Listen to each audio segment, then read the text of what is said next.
Welcome to Special Meals. Kanyakumari மாவட்டத்தில் உள்ளவங்க செய்யக்கூடிய சுவையான பருப்பு குழம்பு தான் இன்னைக்கு செய்ய போகிறோம். சாதத்தில் இந்த குழம்ப ஊற்றி பொரிச்ச அப்பளத்தை நொறுக்கி அதில் போட்டு பிசைஞ்சு சாப்பிட்டா ரொம்ப ருசியாக இருக்கும். நம்ம மசாலா முதல்ல எப்படி பண்ணணுன்ட்டு பார்க்கலாம். அதுக்கு 3/4 கப் ஃப்ரெஷ்ஷாக துருவின தேங்காய் எடுத்துருக்கிறேன். ஃப்ரெஷ் தேங்காய் உங்ககிட்ட இல்லைன்னா காஞ்ச கொப்பரை தேங்காய் எடுத்துக்கோங்க. அப்புறம் 4 காஞ்ச மிளகாய், ஒரு பெரிய பல் பூண்டு, 1/2 டீஸ்பூன் மஞ்சள் தூள், 3/4 டீஸ்பூன் சீரகம், அப்புறம் 4 சின்ன வெங்காயம் எடுத்திருக்கேன். சின்ன வெங்காயம் உங்ககிட்ட இல்லைன்னா பெரிய வெங்காயம் எடுத்துக்கோங்க. முதல்ல 4 மிளகாவை போட்டு தண்ணி விடாம இந்த மாதிரி அரைச்சிக்கோங்க. அப்புறம் கொஞ்சமா தண்ணி விட்டு அரைச்சிக்கோங்க.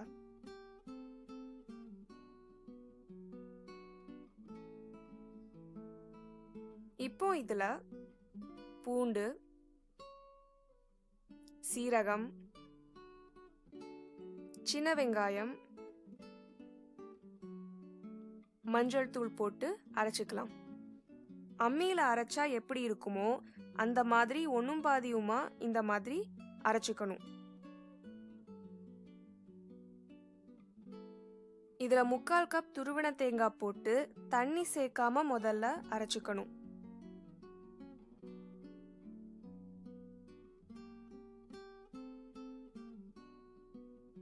அப்புறம் கொஞ்சமா தண்ணி சேர்த்து இந்த மாதிரி கொரகொரப்பா அரைச்சிக்கணும். அவ்வளவுதான், மசாலா ரெடி ஆகிடுச்சு.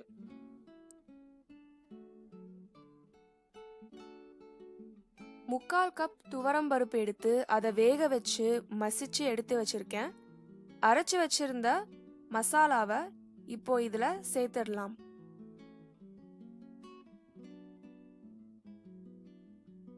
இதை போட்டுட்டு நல்லா மிக்ஸ் பண்ணிப்போம். இன்னைக்கு இந்த பருப்பு குழம்ப திக் கன்சிஸ்டன்சியில தான் பண்ண போறோம். அதனால 1 கப் தண்ணி தான் சேர்க்க போறேன். குழம்பு நல்லா வாட்டரியா இருக்கணும்ட்டு நீங்க நினைச்சீங்கன்னா தண்ணி அதிகமா சேர்த்துக்கோங்க. பருப்பு அவிச்சு மசிக்கும் போது நல்லா மையா மசிக்க கூடாது. அங்கங்க பருப்பு அரைகுறையா மசிஞ்சு இருக்கிற மாதிரி பார்த்துக்கோங்க.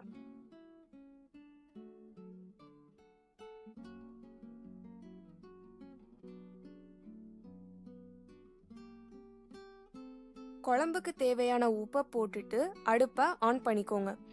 தீ ரொம்ப மிதமா எரியட்டும். தண்ணி கொஞ்சமாக தான் சேர்த்துருக்கோம், அதனால அடிப்பிடிக்க வாய்ப்பு இருக்கு. அதனால தீ ரொம்ப மிதமாக தான் இருக்கணும். குழம்பு கொதிச்சு இப்படி நொர கூடி வரும்போது நல்லா கிளறி விட்டுக்கோங்க. இது இப்படியே 3 நிமிஷம் கொதிச்சதும் அடுப்பை ஆஃப் பண்ணிடலாம்.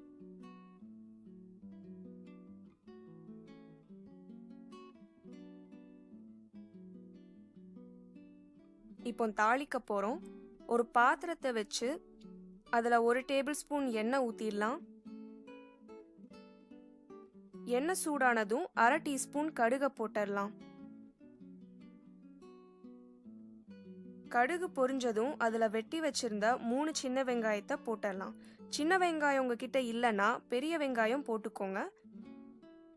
வெங்காயம் வதங்கினதும் ஒரு காஞ்ச மிளகாவை 2ஆ கிள்ளி விதையை ரிமூவ் பண்ணிட்டு அதையும் சேர்த்துடலாம். கடைசியா ஒரு சிட்டிகை பெருங்காயமும் கொஞ்சம் கருவேப்பிலையும் போட்டுடலாம். தாளிப்பை இப்போ பருப்பு குழம்புல கொட்டிடலாம். கடைசியா ஒரு டேபிள் ஸ்பூன் நெய்யும் சேர்த்துடலாம். அவ்வளவுதான், சுவையான பருப்பு குழம்பு ரெடி ஆகிடுச்சு. இந்த வீடியோ உங்களுக்கு பிடிச்சிருந்தா ஸ்பெஷல் மீல்ஸ்க்கு சப்ஸ்கிரைப் பண்ணுங்க. மறக்காம பெல் பட்டனையும் பிரஸ் பண்ணிடுங்க.